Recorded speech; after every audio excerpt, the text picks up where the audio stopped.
So we both had these buckets at our yeah. births, and our friend had it as well.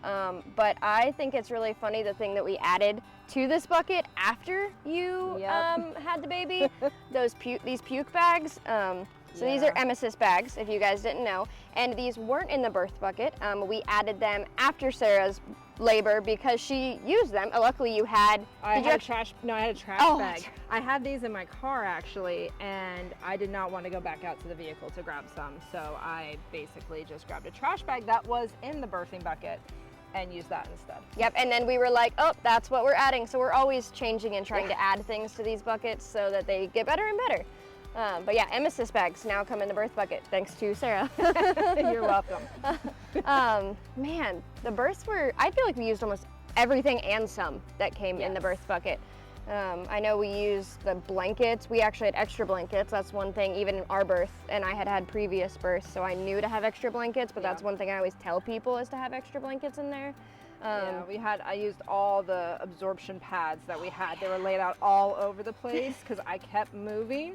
So we didn't know where my water was going to break. So we just laid them out all over the floor and bed and everything else. So that came in handy. Yeah, and if you guys, we missed this, I forgot to tell this part, but we both had home births. Yep. So that's where we were able to move freely and do things which isn't a normal thing in hospital births. Not always, depending on the hospital. But I would say that these buckets, even if you're having a hospital birth, is still great to have because there's things that are in them that they offer that hospitals just won't give you. Yeah. And you can have them yourself and they can't really tell you no. Yeah, like it's one of those, especially the hydration salts in here, these were a huge thing to you. Yeah. But you need to be hydrated because what does the hospital give you? Ice chips? Ice chips, and that's it, which that's not acceptable. Yeah, that's definitely. You need way more than ice chips when you're giving birth. Yep, for sure. And but I will say that, so this was my third home birth, but it was the first time using a Refuge bucket because it's a newer product. And this was way better than any of the other buckets or packages or boxes or anything I'd ever purchased before. And usually it was like, at the time, my midwife was like, oh, you have to buy through this website or whatever. So I just did.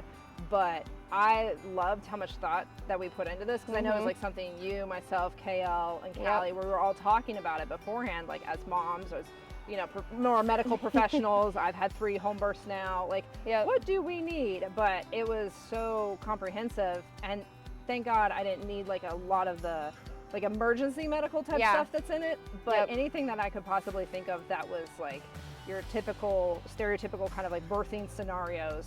Minus now the emesis bags, which we did have. Although I will say that was the first time I've ever needed one was with this birth. Every birth is so different. It is, but I was so happy because it had what I needed, and except for the one thing that we needed, but it didn't have. So there is a kit in here that's like your normal emergency birth kit that you can get, that they give you at the hospital or they have in the hospital. It's like laid out in a tray. But we got this pack, and it specifically said that it didn't include this one item. It's like highlighted nice big in yellow, and we didn't notice that when we were packing the buckets for us for our births. And the one thing it was missing were the shears, or scissors as they call them, to cut the umbilical cord. So we didn't realize that these were missing until like the birth was happening, or right after the birth. So what we did is we went and grabbed our Refuge Medical trauma shears and just sterilized them, put them in some hot boiling water, which sterilizes them, and used that to cut the cord. And we used it at yours, we used it at our other friends, and then we had it at mine, but I was like, I gotta keep the trend going. So we went ahead and sterilized the Refuge Medical trauma shears as well, just because we were like, come on, we gotta go with the trend and with our friends. So we've actually made sure they all contain these now. I ordered them specially separate for the ones that didn't come in the kit. But that was such a funny moment. We were like, well, scissors are scissors. Like, we were just sitting there, I was holding the baby, and we're like, okay, what do? We don't have anything to cut it with. Oh, and I mean, Refuge Medical, everybody has shears on them. I mean, I have shears in my diaper bag. My husband has shears. Everybody has shears on them. So it was like, which pair of shears do we use? Like, because we have 7 of them to choose from. Yeah, and just make sure they're sterilized if you go to use it. Obviously, if in emergencies you can't, but try to sterilize for sure. Yeah, man, what else in the births did we use in these? I feel like there's so many goodies in here. He was using, when he was laying out all the absorption pads, he had fun with that. He got a little rough with it and like broke one.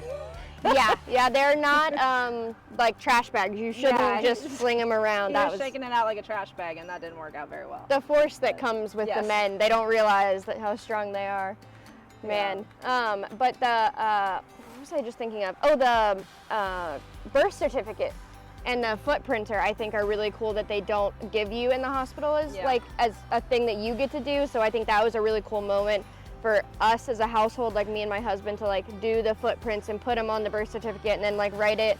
It's a really memorable moment, and like you get to keep it, and it's nice and pretty and everything like that, and the measuring tape. But that was one moment that like you don't get in hospitals. You don't get that like special intimate moment type thing that you get with home births.